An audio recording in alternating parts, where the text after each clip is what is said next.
राम राम जी आप सभी को। आज मैं आपको भोले बाबा और पांडवों के बीच हुई नोकझोंक की एक छोटी सी कहानी सुनाऊंगी। भीम ने क्यों पकड़ ली थी भोले बाबा की पीठ। केदारनाथ शिव मंदिर एक हिंदू मंदिर है। ये बहुत ही प्राचीन शिव मंदिर है।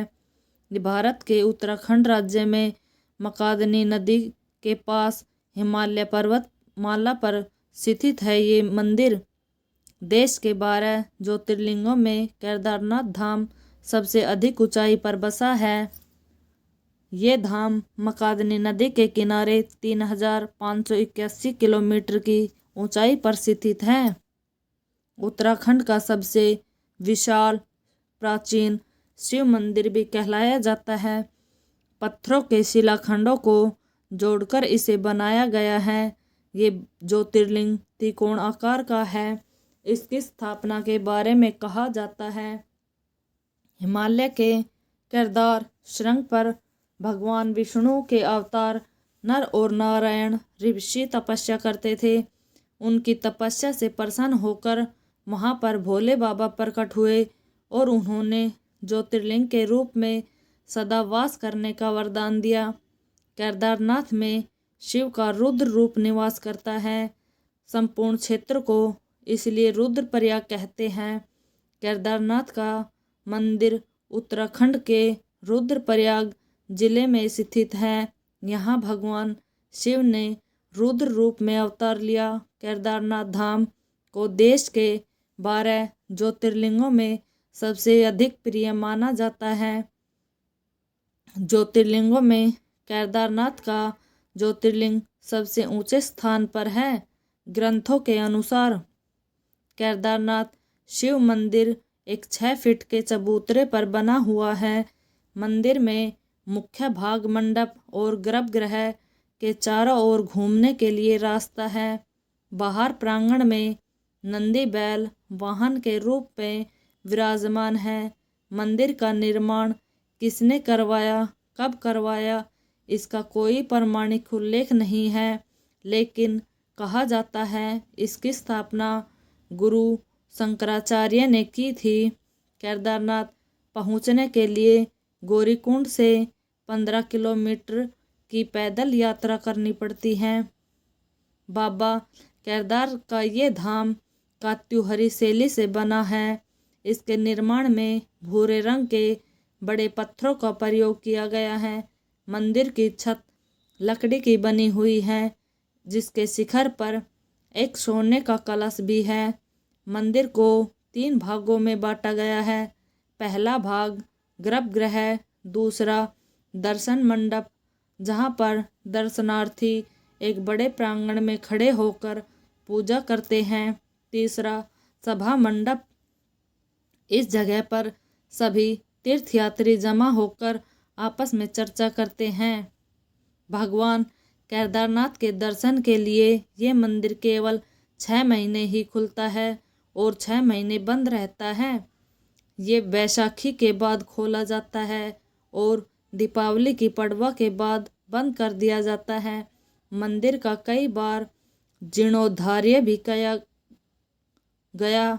भगवान शिव को समर्पित केदारनाथ शिव मंदिर 4 धाम तीर्थ यात्रा का एक हिस्सा है। मंदिर के पीछे केदारनाथ शिखर, केदार गुबद और हिमालय की चोटियां हैं। इस क्षेत्र का ऐतिहासिक नाम केदारखंड भी है। माना जाता है काशी, गुप्त काशी, उत्तरकाशी क्षेत्र शिव के त्रिशूल पर बसे हुए हैं। यहीं से पाताल और यहीं से स्वर्ग जाने का रास्ता भी है। शिव पुराण के अनुसार यदि मनुष्य बद्रीवन की यात्रा करके नर तथा नारायण और केदारेश्वर शिव के रूप का दर्शन करता है तो उस व्यक्ति को मोक्ष प्राप्त होता है। वो जीवन मरण के बंधन से मुक्त हो जाता है और स्वर्ग में पहुंच जाता है। मनुष्य जो केदारनाथ ज्योतिर्लिंग में भक्ति भावना रखता हो और उसके दर्शन के लिए अपने स्थान से प्रस्थान करता है, उस और रास्ते में ही उसकी मृत्यु हो जाती है किसी कारणवश, जिससे वह केदारेश्वर का दर्शन नहीं कर पाता, तो समझना चाहिए कि निश्चित ही उस मनुष्य को मुक्ति मिल गई है। वो मनुष्य जीवन मरण के बंधन से मुक्त हो चुका है। केदारनाथ में मौजूद ज्योतिर्लिंग आधा है माना गया है, इसे पूर्ण बनाता है। नेपाल में मौजूद पशुपतिनाथ मंदिर का शिवलिंग। ऐसा भी कहा जाता है केदारनाथ का शिव मंदिर सबसे पहले पांडवों ने बनवाया था, मगर ठंडा स्थान होने के वजह से यहाँ पर बना मंदिर और शिवलिंग दोनों ही बर्फ के नीचे दब जाते थे। इसके बाद इस मंदिर का निर्माण आदि शंकराचार्य ने भी करवाया था। मंदिर के पीछे ही आदि शंकराचार्य जी ने समाधि भी ली। मंदिर के पीछे ही आदि शंकराचार्य की समाधि भी है। उनके बाद 10वीं शताब्दी में मालवा के राजा भोज ने इस मंदिर को दोबारा बनवाया।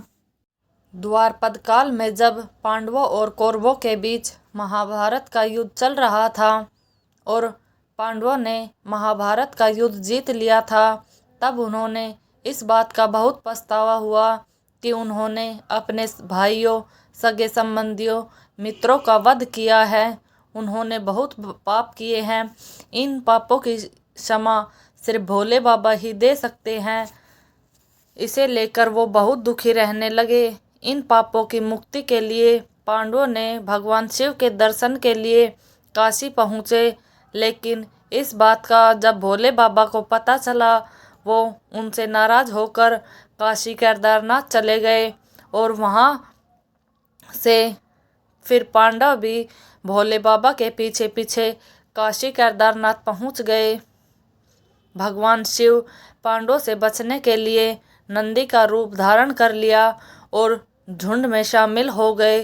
तब भीम ने अपना विराट रूप कर 2 पहाड़ों पर अपने पैर रखकर खड़ा हो गया।